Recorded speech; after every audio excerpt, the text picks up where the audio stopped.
She said she would turn off my lights like she owned the sun.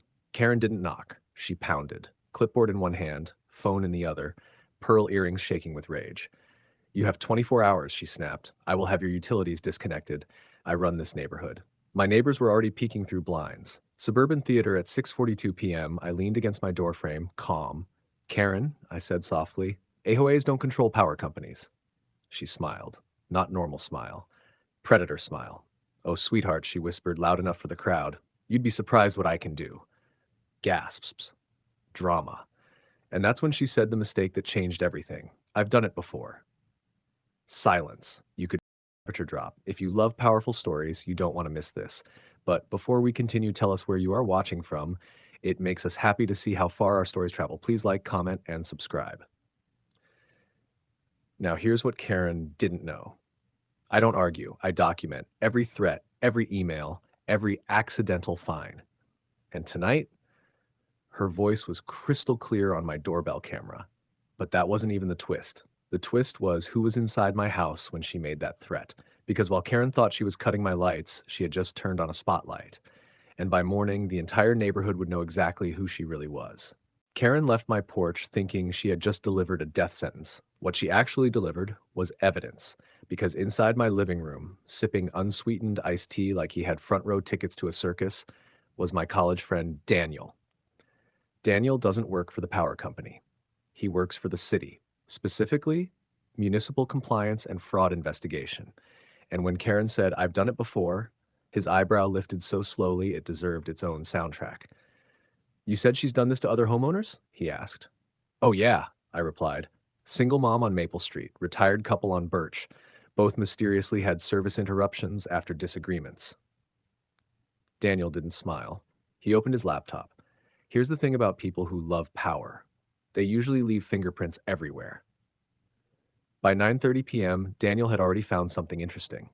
3 anonymous complaints filed with the utility board over the past year, each complaint tied to a board request submitted from an HOA liaison email.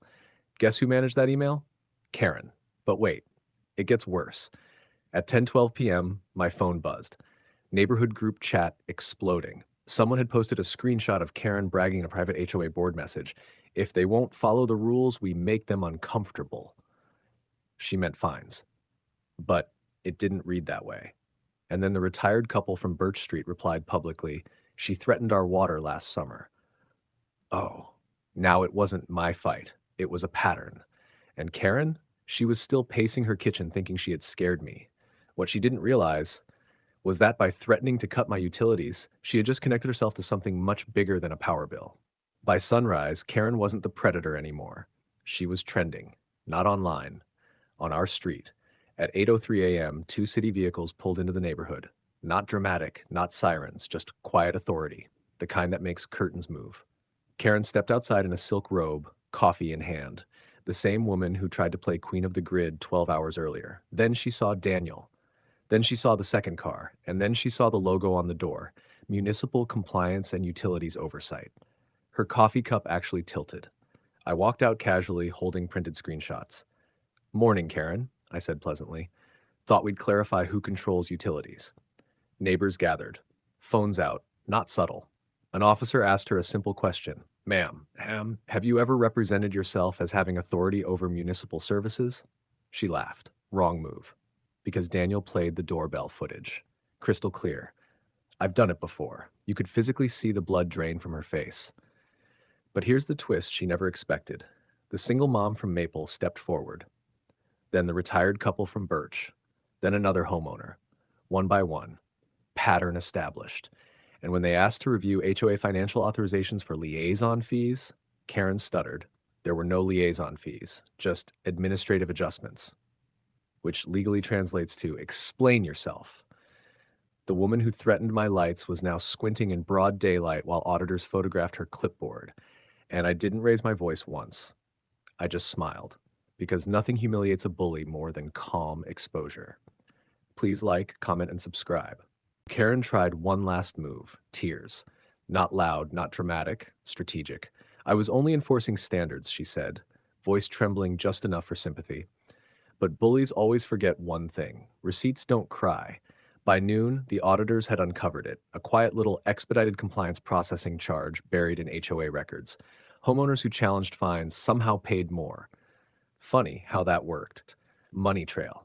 Unauthorized communication with utility representatives. Misrepresentation of authority. That predator smile from my porch? Gone. In its place was a woman realizing power borrowed is not power owned. The board called an emergency meeting that evening. Neighbors packed the clubhouse like it was premiere night. Karen walked in confident. She walked out removed. Not dramatic, not explosive. Worse. Unanimous vote, immediate suspension pending investigation. And here's the sweetest part. The single mom from Maple was nominated as interim president. The retired couple volunteered for oversight committee. And the neighborhood that once whispered behind blinds, they stood together. As for me, my lights stayed on. But something else shut off permanently. Fear. Because the real revenge was never about humiliation. It was about exposure. Karen tried to cut my utilities. Instead, she unplugged herself from power. Please like, comment, and subscribe.